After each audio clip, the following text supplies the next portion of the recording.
Introduction: The Lie of Vulnerability. Look at your life. Really look at it. You are tired. You are drained. You feel a constant low-level hum of anxiety beneath your skin. You wake up reacting. You check your phone to see what the world wants from you. You go to work and smile at people you despise. You come home and explain yourself to people who don't listen. You apologize for taking up space. You apologize for having needs. You apologize for existing. You have been sold a lie, a beautiful, poisonous lie. Society, your parents, your teachers, and the media have all whispered the same lullaby into your ear since birth.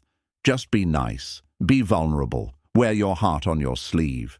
If you are good to the world will be good to you. And look where that logic has brought you. It has brought you to a place where you are overlooked for promotions by people less competent but more ruthless than you. It has brought you into relationships where you give 100% and receive silence in return. It has turned you into a doormat, a resource to be mined by others until you are empty. Here is the cold, hard truth that Niccolo Machiavelli tried to teach us 500 years ago.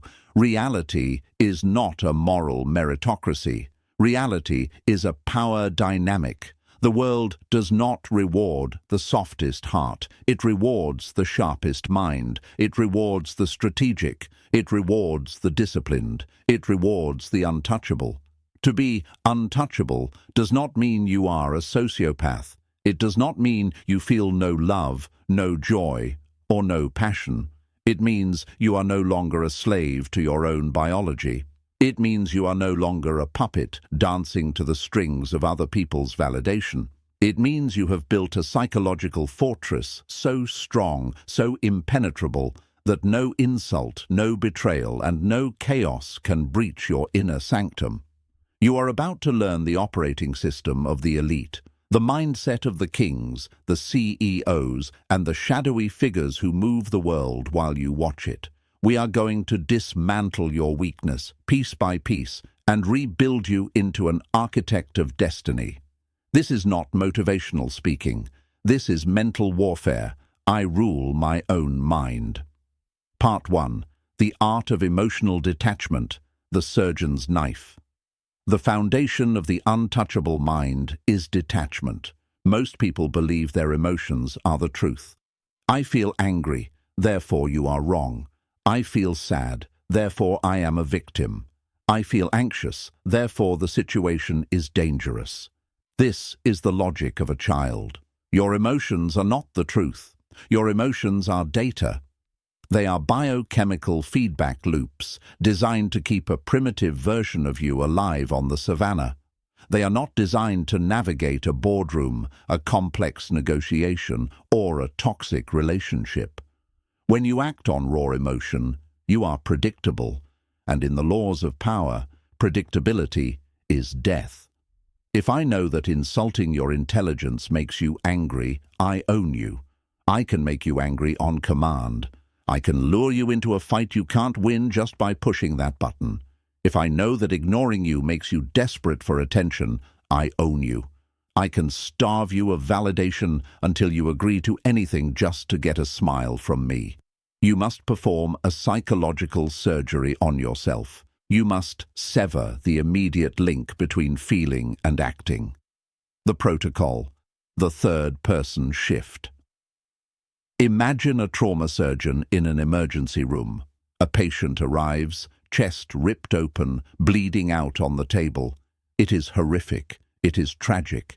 If the surgeon reacts like a normal human, screaming, crying, panicking, the patient dies. If the surgeon gets angry at the driver who caused the accident, the patient dies. The surgeon must enter a state of cold empathy. They care about saving the life, but they detach completely from the horror of the moment. They become a machine of precision. They cut, they stitch, they save. You are the surgeon. Your life is the patient. From this moment on, stop living inside the movie of your life. Start watching it from the projection booth. When chaos erupts, when your boss screams, when your partner accuses, When the market crashes, you do not heat up. You cool down. You visualize yourself stepping back 3 feet from your own body. You observe the anger rising in your chest. You say to yourself, interesting. The subject, me, is experiencing a spike in cortisol and adrenaline. The subject feels the urge to yell. You acknowledge the feeling as data, not a directive. Data, I feel threatened. Directive, attack him. The weak mind follows the directive immediately. The untouchable mind looks at the data, analyzes the strategic landscape and asks, does attacking him actually help me achieve my goal? Usually, the answer is no. So the untouchable mind smiles, nods, and plans a more effective counter-move for later. This gap, the split second between the stimulus and the response, is where your freedom lies. It is where you go from being a pawn to being a player. Part 2. The Void, Weaponized Silence. Human beings are terrified of silence. We are social animals, and silence in the tribe used to mean rejection or danger. So modern humans have a desperate, pathetic need to fill every silence with noise. Watch 2 people in an elevator. The silence is heavy. It physically hurts them. One of them will crack. They will say something stupid about the weather just to relieve the tension. This is a weakness, and you will exploit it. The untouchable mind understands that silence is not empty, it is a vacuum. Nature abhors a vacuum. When you create a void in a conversation, the other person feels a primal, irresistible urge to fill it. They will fill it with the truth they were trying to hide. The technique, the interrogation. Stare. You are in a negotiation, or you are confronting a liar, or someone has just made a passive-aggressive joke at your expense. The old you would laugh nervously to keep the peace. The old you would argue. The old you would explain why that hurt your feelings. The new you does nothing. You look at them, you lock eyes, or look at the bridge of their nose. You keep your face completely relaxed, no frown, no smile, just a blank slate. And you wait. You count. 1, 2, 3, 4. In those 4 seconds, you are detonating a psychological bomb in their brain. Their internal monologue goes into overdrive. Did he hear me? Is she angry? Does he know I'm lying? Why isn't she seeking my validation? The pressure builds. It becomes unbearable. And they break. They will start talking. I mean, it was just a joke. Obviously, I respect you. Well, the price is $1,000, but we could probably do $800. To be honest, the reason I was late was, you have extracted value, truth, and leverage without uttering a single syllable. Silence makes you look larger than life. It makes you look like you know something they don't. It makes you a blank screen upon which they project their own insecurities. Stop giving away your thoughts for free. Your words are currency. If you talk all the time, you are hyperinflating your own currency. You are making your words worthless. Speak rarely, and people will lean in to hear you. Speak effectively, and people will fear to interrupt you. Drop this into your subconscious. The one who speaks less controls the room. Part 3. The Brutus Principle. The Toxicity of Dependency. This is the hardest pill to swallow. It contradicts everything you learned in Sunday school or from Disney movies. Betrayal rarely comes from your enemies. You expect your enemies to attack you, so you have your guard up. Betrayal comes from those you help. Why? Because the human ego is fragile. When you help someone, when you save them from their own incompetence, you think you are banking friendship points. You think they will be grateful forever. You are wrong. You are creating a debt, and humans hate debt. Every time that person looks at you, they are reminded of their own weakness. They see the person who had to rescue them. You are a living mirror of their inadequacy. Resentment grows in the shadow of gratitude. Eventually, to regain their own sense of self-worth, they must destroy the creditor. They must bite the hand that fed them to prove they don't need to be fed anymore. This is why the friend you loaned money to stopped talking to you. This is why the employee you mentored the most stole your clients. This is why the partner you supported through their darkest times left you when they got happy. The protocol, the strategic burden. The untouchable mind expects this. You are never shocked by betrayal. You are only confirmed in your suspicion. To mitigate this, you must stop being a savior and start being a trader. Rule 1. Never let a debt linger. If you do a favor for someone, find a way for them to pay you back quickly. It doesn't have to be money. Ask for a small favor. Ask for a public intro. Why? Because once they pay you back, the transaction is closed. They don't owe you anymore. The resentment cannot build. You have neutralized the threat. Rule 2. Identify the snakes. Look at the eyes of the people around you. Who claps for your success, but their smile doesn't reach their eyes? Who is always eager to hear the bad news, asking for every detail of your failure? Who subtly belittles your ambition as unrealistic? These people are energy vampires. They are waiting for you to stumble so they can feast. Do not get angry at them. A snake bites because it is a snake. It is not personal, it is nature. But you are the handler. You simply remove the snake from the cage. No drama, no confrontation, you just revoke access. The untouchable mind builds its house on the bedrock of leverage, not the sand of loyalty. Make yourself so useful, so dangerous, so essential that betraying you would be an act of self-destruction for them. That is the only loyalty you can trust, the loyalty of self-interest. Part 4. The Grey Rock and the Screen. Narrative control. Perception is reality. It does not matter if you are the most honest person on earth.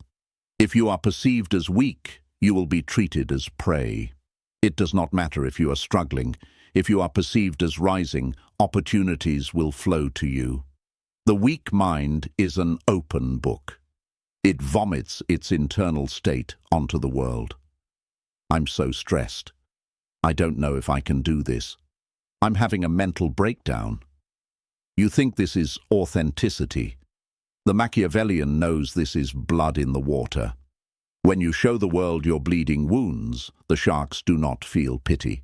They feel hunger. Pity is the cousin of contempt.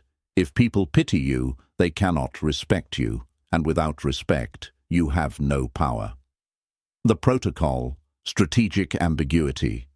You must become a screen. A screen projects a movie. You decide what movie is playing. To your enemies and the manipulators, you become a grey rock. A grey rock is boring. It has no hooks. It gives no fuel. Manipulator. Everyone hates what you did. You. Is that so? Interesting. No emotion. Manipulator. You've changed. You think you're better than us. You. I've just been busy. Vague. You give them nothing. They try to grapple you, but you are smoke. They try to punch you, but you are water. Eventually, they get bored and move on to an easier victim who will cry for them. To your allies and the world, you frame your narrative with power words. You never define yourself by your suffering. You define yourself by your overcoming. Instead of, I failed, you say, I learned a $10,000 lesson. Instead of, I am hurt, you say, I am disappointed in the lack of professionalism. Instead of, I'm overwhelmed, you say, I am prioritizing. The words you use to describe your life literally reprogram your brain. If you call yourself a survivor, you are still trapped in the trauma. If you call yourself an architect, you are building the future. Part 5. The Ghost Protocol. The Economics of Access. The greatest resource you have is not money. It is not talent. It is your presence, your time, your attention, your validation. Basic economics. Scarcity creates value.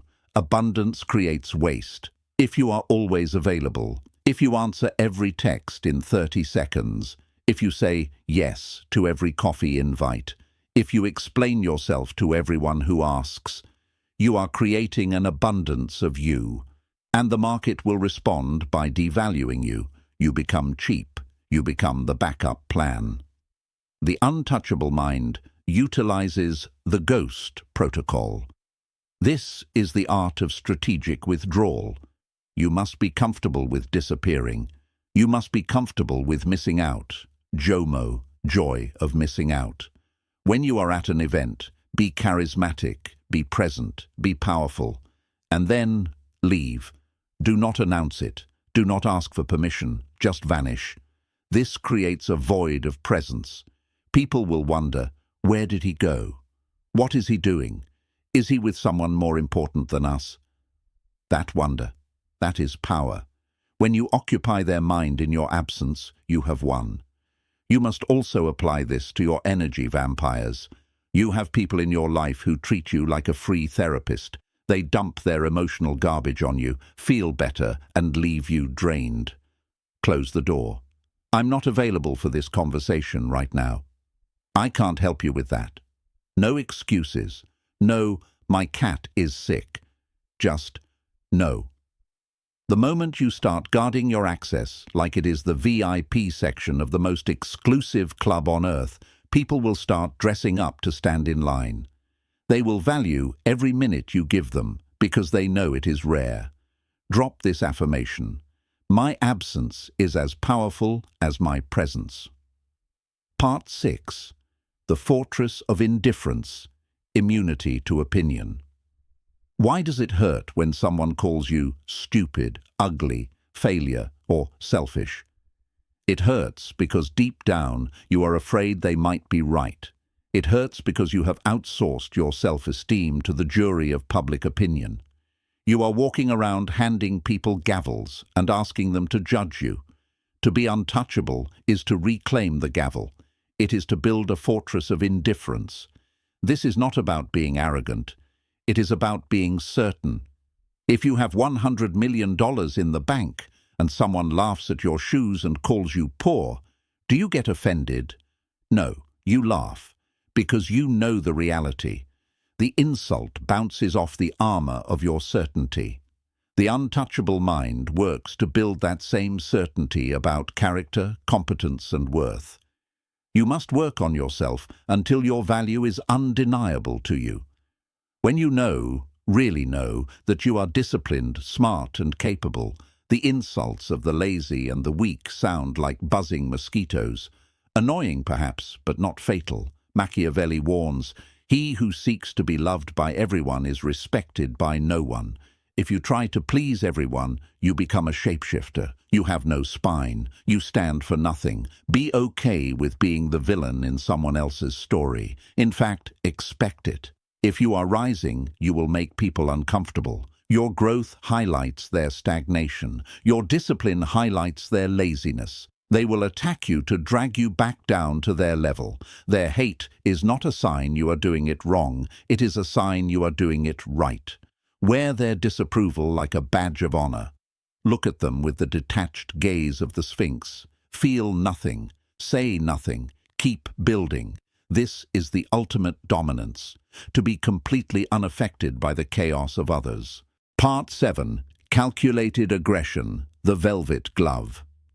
There is a dangerous misconception that the high-value mindset is purely passive or pacifist, that it is all about stoicism and silence. This is incomplete. A rabbit is silent, a rabbit is detached, but a rabbit gets eaten. The untouchable mind is not a rabbit. It is the lion and the fox. You must be the fox to spot the traps, the lies, and the manipulation. But you must be the lion to end the threat when necessary. This is the principle of calculated aggression, also known as the velvet glove over the iron fist. On the surface, you are professional, you are polite, you are charming, you are reasonable, but underneath, there must be a capacity for absolute ruthlessness if the line is crossed. People must smell the potential for danger on you. Jordan Peterson said, "A harmless man is not a good man. A good man is a very dangerous man who has that under voluntary control. If you are incapable of biting back, your kindness is just cowardice. You must build the capability to destroy your enemy, legally, professionally, socially. You must be excellent at what you do. You must have resources. You must have connections. And then, having that weapon, you keep it sheathed. That is virtue. That is power. But when you do strike, do not strike emotionally. Do not strike to teach a lesson. Do not engage in petty, passive-aggressive text wars. Strike strategically. Strike to remove the threat. Machiavelli wrote, "People should either be caressed or crushed. If you do them minor damage, they will get their revenge. But if you cripple them, there is nothing they can do."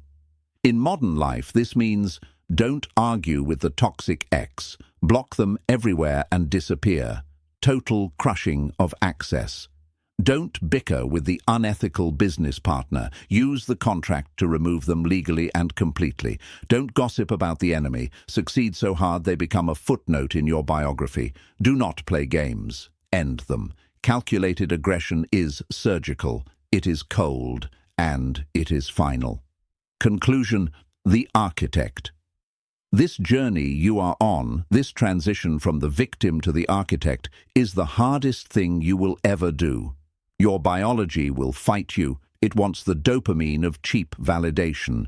Your family will fight you. They want the old you who was easy to manipulate.